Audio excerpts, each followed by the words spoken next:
연매출 1,007억 8,900만 달러로 미국 포춘 500대 기업 중 7위에 올랐던 백조 기업 앨런이 단 24일 만에 증발한 이유는 화려한 혁신에 가면 뒤에 숨겨진 치밀한 가짜 장부 때문이었습니다.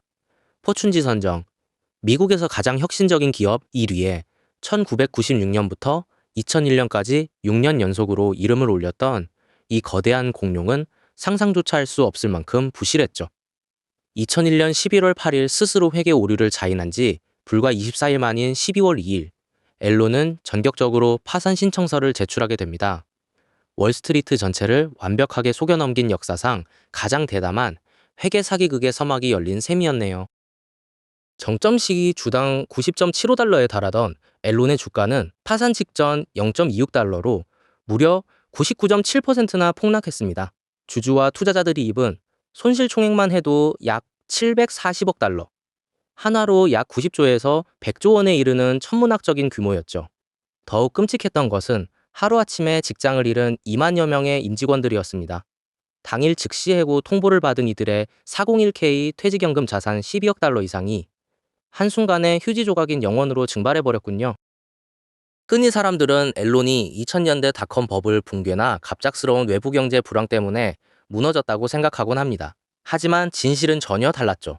당시 장부에 기록되었던 수천억 원의 이익 대부분은 실현되지 않은 미래 추정치였고, 수조 원의 빚은 3천여 개의 유령 회사로 철저히 숨겨져 있었습니다. 겉보기엔 화려했던 초우량 기업이 실제로는 내부에서 썩어 들어가다 한계에 달에 자폭한 분식회계 사기극이었던 셈이네요. 앨런의 출발은 1985년 텍사스주 휴스턴에서 휴스턴 내추럴 가스와 인터노스가 합병하면서부터였습니다. 창립자이자 최고 경영자였던 케네스 레이는 회사의 체질을 바꾸기 시작했죠.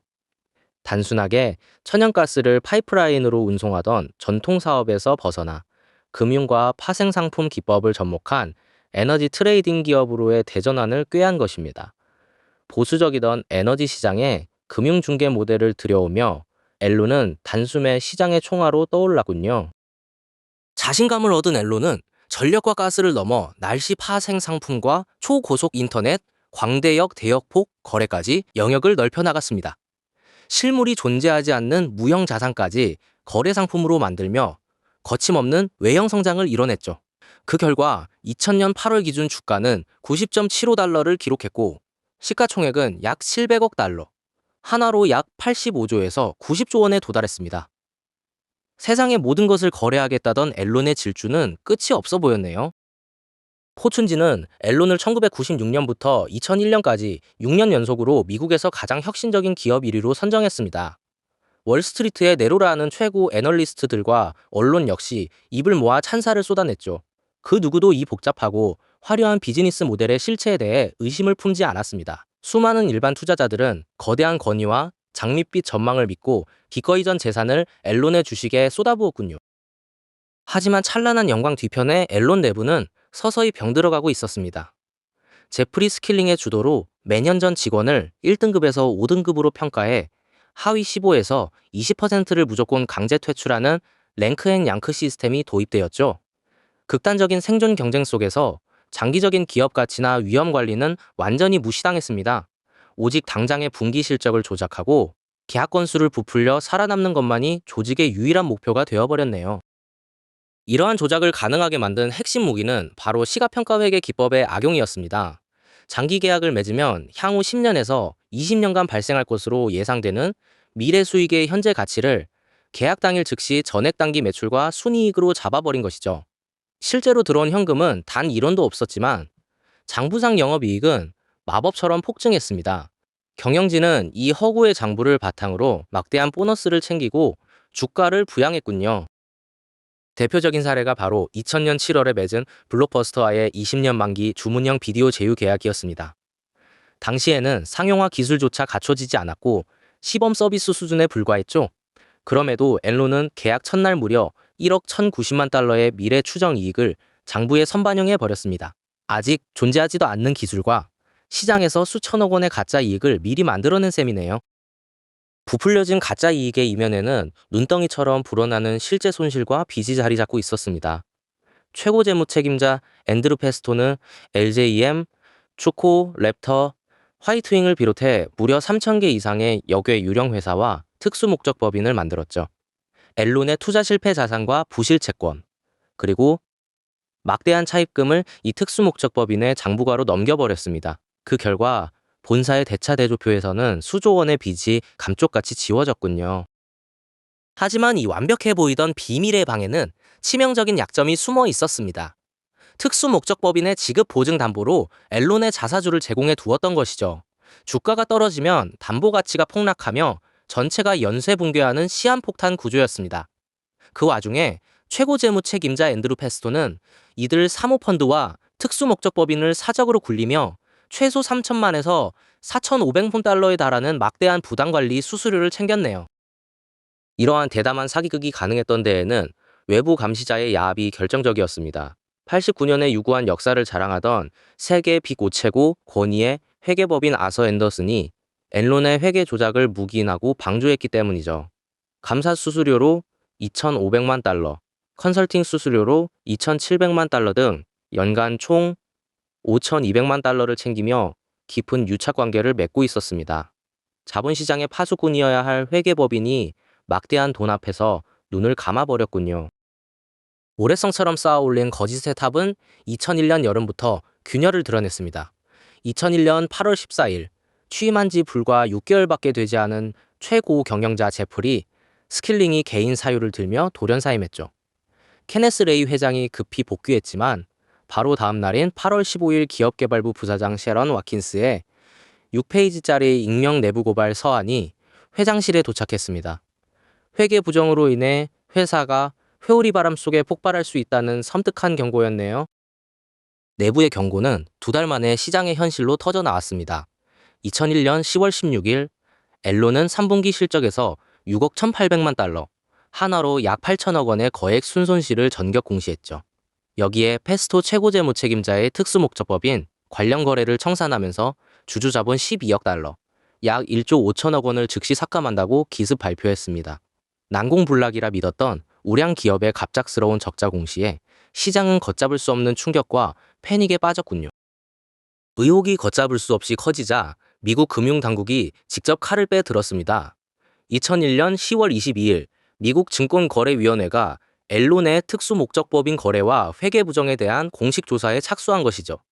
사태의 심각성을 깨달은 앨론 이사회는 이틀 뒤인 10월 24일 사기극의 설계자였던 최고 재무책임자 앤드루 페스토를 전격 해임했습니다. 하지만 꼬리 자르기로 덮기에는 이미 파멸의 불길이 너무나 거세게 타오르고 있었네요.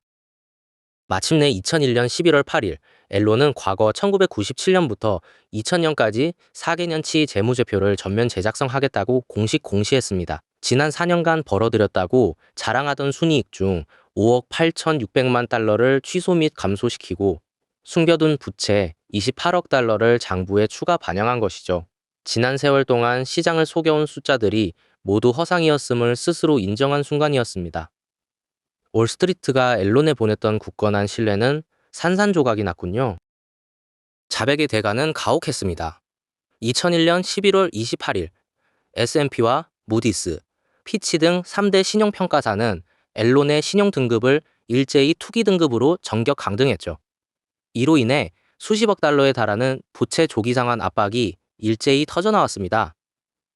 엎친 데 덮친 격으로 마지막 생명줄로 여겨졌던 경쟁사 다이너지마저 84억 달러 규모의 인수합병 계획을 전격 철회하고 백지화를 선언했습니다.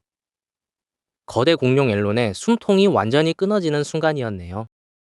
결국 2001년 12월 2일 앨론은 뉴욕 파산법원에 연방파산법 제11조에 따른 파산 보호 신청서를 공식 접수했습니다. 10월 16일 최초 손실 발표 후 불과 47일 11월 8일 회계 오류를 자인한 지는 단 24일 만에 벌어진 몰락이었죠. 미국 7위의 거대 공룡 기업이 하루아침에 무너져 내리며 한때 90달러가 넘던 주가는 0.26달러로 비참하게 마감했습니다. 100조 원 규모의 거대 기업이 역사 속으로 허망하게 소멸하고 말았군요. 앨론의 붕괴는 공범이었던 회계법인 아서 앤더슨에게도 치명적인 파멸을 몰고 왔습니다. 증권거래위원회의 조사가 시작되자 아서 앤더슨의 휴스턴 사무소에서는 수톤에 달하는 감사 서류와 전자 파일을 조직적으로 파쇄하며 진실을 인멸하려 했죠. 결국 2002년 6월 사법방해 혐의로 유죄 판결을 받으며 회계감사 면허를 취소당했습니다. 8만 5천 명의 직원이 뿔뿔이 흩어지며 회계업계는 기존 빅소서 체제에서 빅사 체제로 완전히 재편되었네요. 사기극을 주도한 경영진의 도덕적 해이는 극에 달해 있었습니다.